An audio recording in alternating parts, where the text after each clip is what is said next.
നിങ്ങളുടെ ഇഷ്ട പരമ്പരകൾ എക്സ്ക്ലൂസീവായി സൺ നെക്സ്റ്റ് ആപ്പിലൂടെ തികച്ചും ഫ്രീ ആയി ഇപ്പോഴേ ആപ്പ് ഡൗൺലോഡ് ചെയ്യൂ.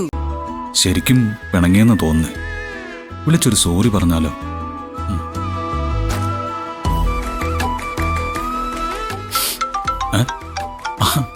അവൾ ഇങ്ങോട്ട് വിളിക്കുന്നു. എന്നെപ്പോലെ തന്നെ അവൾക്കും വിഷമായി കാണും. സോറി പറയാൻ വിളിക്കുക. ജാട ഇട്ടേക്കാം. ഹലോ, ഞാനിത്തിരി തിരക്കിലാണോ? സാരമില്ല സർ, ഞാൻ വേഗം കാര്യം പറഞ്ഞ് ഫോൺ കട്ട് ചെയ്തോളാം. അത് വേണ്ട, താൻ സംസാരിച്ചോ. ഞാൻ എന്റെ തിരക്കൊക്കെ മാറ്റി വെച്ചു. അയ്യോ, അത് വേണ്ട സർ. സാറിന്റെ തിരക്ക് നടക്കട്ടെ. ഞാനും ഇത്തിരി ബിസിയാ. ഹോസ്പിറ്റലിൽ ഒരു കുട്ടിക്ക് ബ്ലഡ് വേണമെന്നും പറഞ്ഞ് കോള് വന്നു. ഞാനത് കൊടുക്കാൻ പോവാം. ശരി, നല്ല കാര്യമല്ലേ, പോയിട്ട് വാ. അതല്ല സർ, ഞാൻ തിരിച്ചു വരാൻ വൈകിയാ ഉച്ചയ്ക്ക് സാറിനുള്ള ലഞ്ച് കൊണ്ടുവരാൻ പറ്റില്ല. ഇന്ന് ലഞ്ച് വേണ്ടെന്നല്ലേ താൻ തീരുമാനിച്ചത്? തീരുമാനിച്ചത് ഞാനല്ല, സാറാണ്.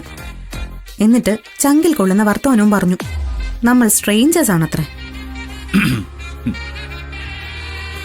അത് എന്റെ ഡയലോഗല്ല, തന്റെ മാസ്റ്റർ പീസ് ഡയലോഗാ. അത് കല്യാണത്തിന് മുൻപ്. ഇപ്പൊ നമ്മൾ എങ്ങനെയാ സ്ട്രേഞ്ചേഴ്സ് ആവുന്നത്? നമ്മളോളം അടുപ്പമുള്ളവര് ഇപ്പൊ വേറെ ഉണ്ടാവോ? അയ്യോ, സാറിനോട് സംസാരിച്ചോണ്ടിരുന്ന നേരം പോകുന്നത് അറിയില്ല.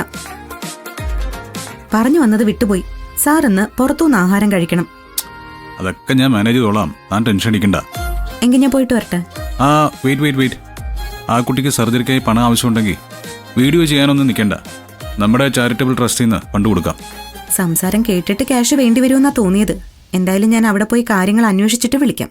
ഫണ്ട് ആവശ്യമുണ്ടെങ്കിൽ ഇല്ലെങ്കിലും വിളിക്കണം. പറ്റുമെങ്കിൽ ഞാൻ ഹോസ്പിറ്റലിലേക്ക് വരാം.